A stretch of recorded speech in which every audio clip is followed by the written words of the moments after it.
Looks like I'm wearing a toupee again. Okay, time to go to London via the Eurostar. But from where?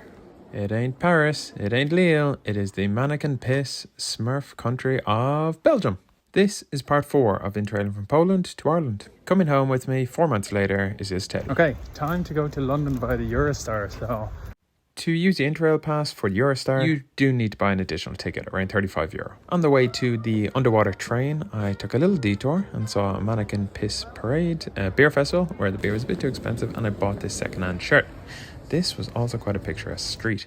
Okay, ocean train time. My Interrail pass meant to get a little free meal and a beer, and it gave me good time to write my little shitty postcards. And then we went underwater, but you couldn't see anything because we were in a tunnel. And suddenly, 2.5 hours after leaving the centre of Brussels, I was in the centre of London, which is bonkers. London was short and sweet. I stayed with lovely Olivia. I cheered Olivia. I cheered maybe other Olivias and Olivers and Greg's.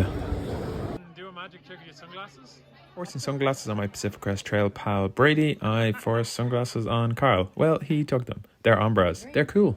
And here is Hermine interrupting my ad for Ombras sunglasses. They're cool. Okay, let's get real. And now the final part is going home. So, train 4 hours to Holyhead and then a boat 4 hours to Dublin. Well, London was striking, so I made my train by 3 minutes.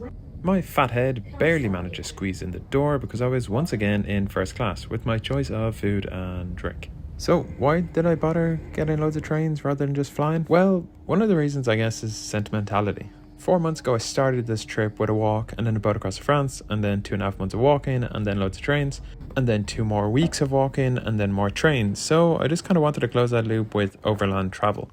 4 months later, it is time to get the ferry home.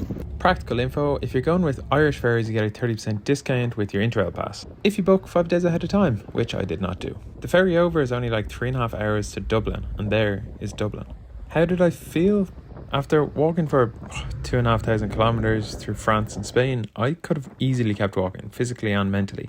After the 500k across Poland, I had physically, mentally wilted a little bit. Above all, I feel lucky. Very, very lucky. But there's the reality. I had no epiphany. I have a lot of LinkedIn scrolling ahead of me, and once I stop, I fear those pastries will catch up with me.